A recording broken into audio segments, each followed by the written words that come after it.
Почитувани граѓани, почитувани медиуми, со политиките реализирани од СДСМ, државата е стабилна и сигурна. Успешно се справува со предизвиците од најголемата економска и светска криза. Додека СДСМ успешно менаџира со кризата, спроведува мерки вредни 400 милиони евра за поддршка на граѓаните и компаниите, ВМРО-ДПМН се обидува да блокира.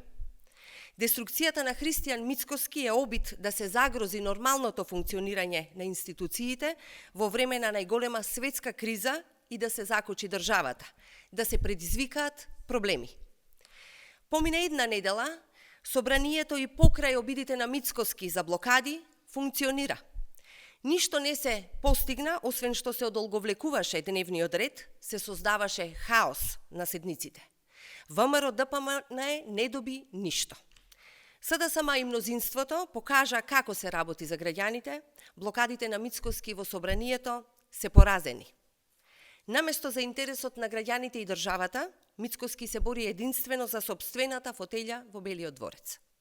Постои незадоволство од неговата работа внатре во партијата заради неговата неспособност.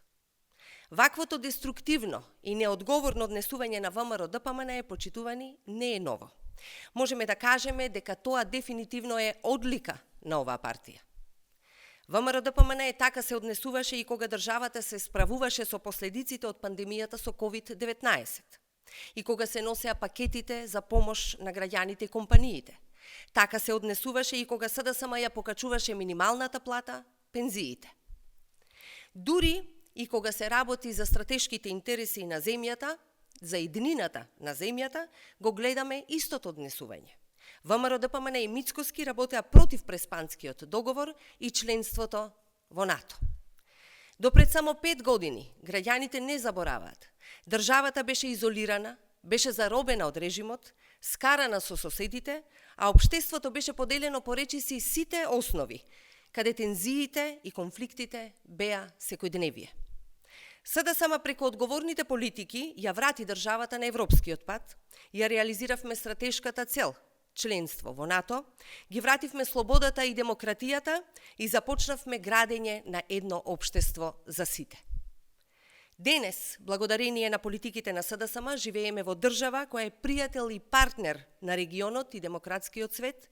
Денес македонскиот јазик и македонскиот идентитет се потврдени и трајно заштитени. Соочени со нови предизвици, СДСМ е повторно на страната на државата и на страната на граѓаните. Ви благодарам.